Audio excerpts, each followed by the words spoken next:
Hello everyone, good morning সবাইকে। I hope সকলেই খুব ভালো আছো। আবারও আমি এসেছি মার্কেট থেকে কি কি কালেক্ট করে নিয়েছি তোমাদের সাথে শেয়ার করার জন্য। এর আগের ভিডিওতে তোমরা খুব ভালোবাসা দিয়েছো, যার জন্য ভাবলাম দেখি শেয়ার করি। এবারেও যে আমি গিয়েছিলাম প্রচুর ড্রেস কালেক্ট করে এনেছি। আজকে সুন্দর সুন্দর কোয়ালিটিওয়ালা শাড়ি তোমাদের সাথে শেয়ার করব। তার আগে আমি বের করে নিচ্ছি আমার এই ব্যাগটির মধ্যে কি কি এনেছি। আর কালকে রাত্রিতে বিয়ে পড়েছিল, যার জন্য রাত্রিতে একদমই ঘুম হয়নি। বিয়ে কমপ্লিট করতে করতে এদিকে আমার যাওয়ার টাইম হয়ে গেছিল। দেখো আমার অবস্থাটা। আজকে খুব তাড়াতাড়ি বাড়ি ফিরেছি, এসে রান্না বান্না করে খাওয়া দাওয়া করে কিন্তু এসেছি দোকানের মধ্যে ভিডিও শুট করার জন্য। প্রত্যেক দিনের মতো কিন্তু আমার সাথে অনেকেই আছে। তোমরা তো জানো দোকানের জিনিস আমি নিয়ে এলেই আমাদের এখানে সকলেই চলে আসে, মানে আমার বাড়ির পাশে শাড়ি বলো বা ড্রেস বলো ব্লাউজ বলো দেখার জন্য। যেই আমি ব্যাগের মধ্যে থেকে সমস্ত কিছু ওপেন করছি, মানে শাড়িগুলো মানুষের এত পছন্দ হচ্ছে। বাটিকের ওপরে মিনু কোম্পানির ভালো কোয়ালিটিওয়ালা শাড়ি। যেহেতু আমি এখান থেকে অর্ডার নিই, তো এই প্যান্টগুলো যে দেখতে পাচ্ছ এগুলো কিন্তু 6 পিসের বান্ডেল। এগুলো অর্ডার দিয়েছিল, নিয়ে এসেছি। এক বান্ডেল পুরোটাই একজন নেবে, সে গাড়ি ভাড়া দিয়েছিল। ওখানে হোলসেল দামেই আমি কিন্তু তাকে এনে দিয়েছি। তো আমি যখন এখান থেকে সেল করি কিন্তু প্রত্যেকটা ড্রেসের পেছনে একটু লাভ রাখি, তার কারণ একটা বান্ডেল থেকে ভালো কালারটা বা ভালো সাইজটা আগে বেরিয়ে যায়। যারা আমাকে অর্ডার দেয় তারা সেই ড্রেসটা কিন্তু নেবে, তার জন্য আমি হোলসেল ওইখানে দামেই এনে দেই ওদের কাছ থেকে গাড়ি ভাড়া। এর আগে যখন আমার দোকান ছিল না তখন কিন্তু আমি ওইখানে যে ক্যামেরা করতে যেতাম, আমি আমার বোনু দুইজনের যে গাড়ি ভাড়া 60 টাকা হতো ট্রেনের মধ্যে, সেটাই কিন্তু নিতে। অনেককেই ভালো ভালো শাড়ি এনে দিয়েছি, ড্রেস এনে দিয়েছি। আমার ভিডিওর মাধ্যমে দেখে ওরা অর্ডার দিত, তো সেই রেটেই আমি কিন্তু এখানে যে ছাপা শাড়িগুলো তোমাদের সাথে শেয়ার করছি, এগুলো মিনু কোম্পানির শাড়ি।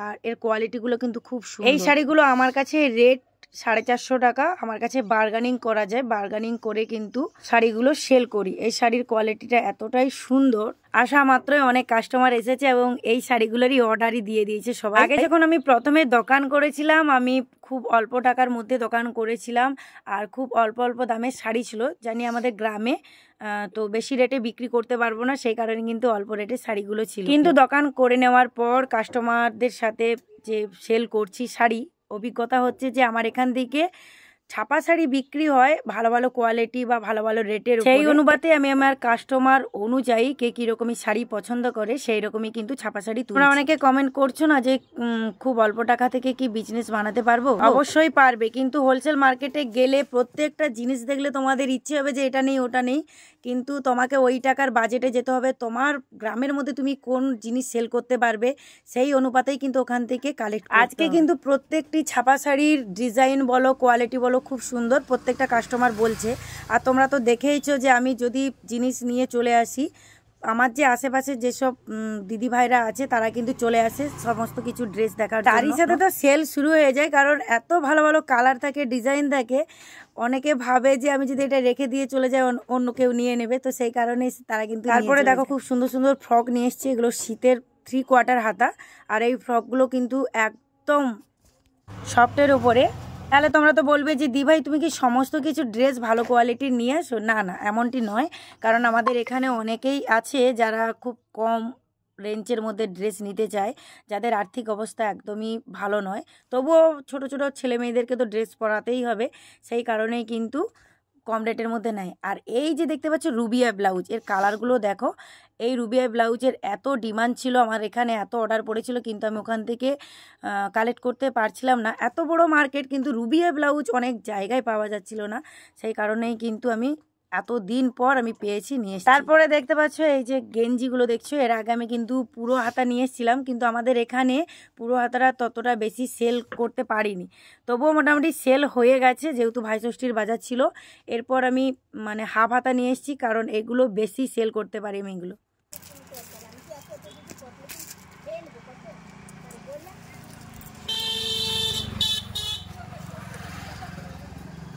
দাদাদের গায়ে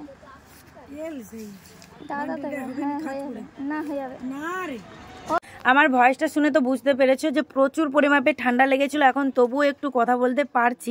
গলার মধ্যে এতটাই পরিমাপে ইনফেকশন হয়ে গেছিল, 3 দিন ভালোভাবে কথা বলতে পারিনি। আর তারই সাথে বিয়ে বাড়ি ছিল, বিয়ে বাড়ির গিফটের অর্ডার বলতে পারো, ড্রেস বা জুয়েলারি সমস্ত কিছু সেল করতে হয়েছে। তারই সাথে যে যারা নতুন ড্রেস কিনছে সেগুলো সেলাই করতে হয়েছে, যার জন্য অনেকটা রাত জাগতে হয়েছে। বা এই যে মার্কেটে যাই, ট্রেনের যে বাতাস, যেটা আমার শরীরে শ্যুট করে না, ঠান্ডা প্রচুর পরিমাপে লেগে যায়। সব দিকে মিলে যেন আমাকে ঠান্ডা একদম জেঁকে ধরেছে, মানে ঠান্ডার কোনো দিক দিয়ে কোনো কম। যাই হোক, এদিকে দেখো পা মোজাও নিয়ে এসেছি। পা মোজা এগুলো লো কোয়ালিটি, আর এর থেকে হাই কোয়ালিটিও আছে। আর সব থেকে বেশি আমি সেল করতে পারি এই টুপিগুলো। আমাদের এখানে যত ছেলে আছে, মানে আমার কাছ থেকে এই টুপিগুলো বেশি কিনে নেয়, যেগুলো আমি আগের বছরও সেল করেছিলাম। তো এই বছর বলতে পারে টুপিগুলো অর্ডার দিয়েছে। আর সমস্ত ব্ল্যাক কালারের এত পছন্দ করে আমাদের এখানে, ট্যাটো গেঞ্জি বলো আর টুপি বলো। তো এরপর আমি বিচিত্রা এনেছি। বিচিত্রা তো ওখানে 6 পিসের কমে দেয় না, যেহেতু আমি ওখানে বরাবর শাড়ি নিই, আমাদের একটা পরিচিত হয়েছে। আমি বলেছি যে দুটো দাও, আমি কোয়ালিটিটা দেখাই বা আমার কাস্টমারদেরকে দেখাই, অর্ডার পড়লে আমি আবার। আর গাইস কি বলবো, আসা মাত্র এই সি গ্রিন কালারটা এতটাই মানুষের পছন্দ হয়েছে, মানে একটা শাড়ি 2 থেকে 3 জন নিয়ে টানাটানি করছে, ওদেরকে এনে দিতে হবে। তারপর আমি দেখাচ্ছি যে জামাটা, যেটা আমার খুব ফেভারিট, অনেকবার দেখেছি ওখানে টাঙানো আছে, কিন্তু নিতে পারিনি, রেটটা এতটাই হাই, তো সেই কারণে নিতে পারছিলাম না। আর এইবারে ব্যালেন্সটা ঠিক ছিল যে আমি এই বান্ডেলটা নেব। প্রত্যেক ড্রেসের বান্ডেল নিতে হয় না, যার জন্য ব্যালেন্স আমার শর্ট পড়ে যায়। এই ড্রেসটা কি তোমাদের ভালো লেগেছে? দেখো, এর হচ্ছে 4 পিসের বান্ডেল হয়, সমস্ত কিছু হোয়াইট কালারের নিয়ে এসেছি, আর কালারিংয়েরও আছে। ওখানে তোমরা কালারিং নিতে পারো বা হোয়াইট কালারের নিতে পারো। এর ঘেরটা শুধু আমি কাস্টমারদেরকে দেখাচ্ছি।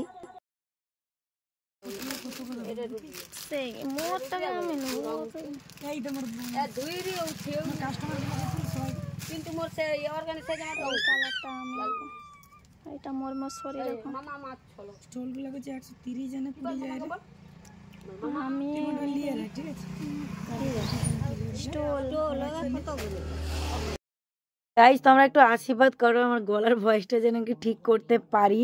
এখন একটু ঠিক হয়েছে, তো এখনো পর্যন্ত ঠান্ডা আছে। আমার ভিডিওটা ভালো লাগলে অবশ্যই একটা লাইক শেয়ার কমেন্ট করতে একদম ভুলো না প্লিজ। আর আরও অনেক ভিডিও আসবে, এইভাবে পাশে দেখো, সাথে দেখো। টাটা, সবাই ভালো থাকবে।